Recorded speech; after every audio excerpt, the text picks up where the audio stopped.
Ever since a career-ending injury, former elite gymnast Eden has been feeling lost.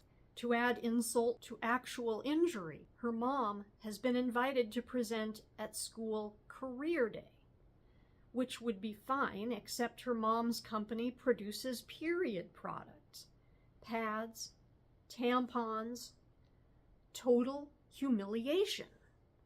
And when Eden accidentally gets into a fight with a boy who won't stop mocking her about it, she and her classmate, Maribel, both end up getting suspended.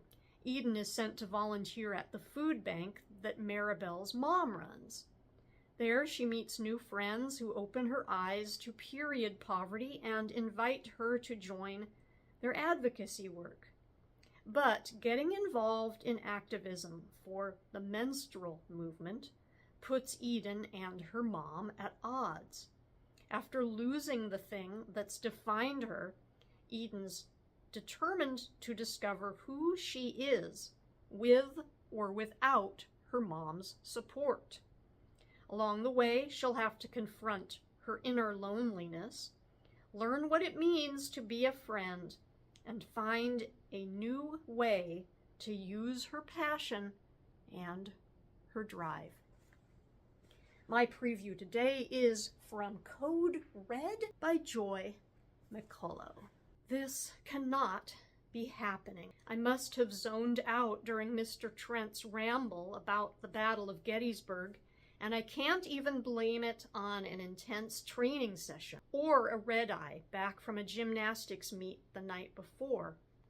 Last night, all I did was stare at YouTube and try to ignore the fact that my friends were all on the way to classics. But when I catch up to the rest of the class, everyone is staring out the window at the school parking lot, probably alerted by Tyler, who is extremely excited about the sweet ride that just pulled in. My mom's sweet ride. Sure enough, those are my mom's red-soled high heels stepping out of the Porsche, my mom's impeccable suit, perfectly coiffed hair, pristinely made up face. Isn't that your mom? Kaya asks. Of course it is. No one else's mom looks like that here in the Seattle suburbs, where the moms go without makeup and let their hair go gray and wear their nice yoga pants to school functions. School functions. Even Mr. Trent is distracted by the car and also maybe by the appearance of my instantly recognizable mother. Go ahead, Eden, he says. He probably thinks someone died. I'm starting to hope that's why she's here, even if I know it's not. The principal cornered me on the very first day of school to ask me to invite my mom to speak at career day. And, of course, she'd ask. My mom is a high-powered executive, a philanthropist, and one of the most recognizable faces in Seattle. I said she'd be out of town. It seemed plausible.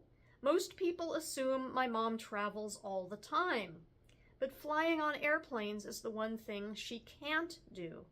So she has people who travel for her, and she reigns supreme here in Seattle. Kind of ironic that she married a pilot, but then maybe it makes sense why she divorced him. Anyway, the principal didn't know that about the airplane phobia, so I figured I was in the clear until a minute ago. I hurry through the hallway toward the main office, trying to convince myself someone did die. Not Dad, obviously, and not Gran. No one in our family, maybe like a distant cousin. She'd totally interrupt her workday to come pull me out of school and tell me a distant cousin had died. That actually seems more plausible than interrupting her workday to come talk to a bunch of middle schoolers. Well, there she is, Principal Grady says as I burst into the front office. I can't read her face, and honestly, don't even care if she knows I lied to her. I have much bigger problems right now. Mom, what are you doing here? It's every bit as mortifying as I expected. It's complete justification for my lie. I knew what it would mean for my mom to speak at career day.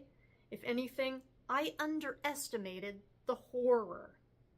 So remember, girls, she says, when her speech is finally over and I'm nothing but a puddle of embarrassment, melding with the other mysterious stickiness on the auditorium floor.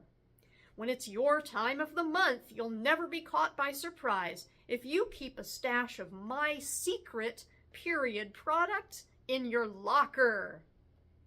Over the past 2 years of doing online school to accommodate my training schedule, sometimes I'd think wistfully about regular kid school things like talent shows or field days.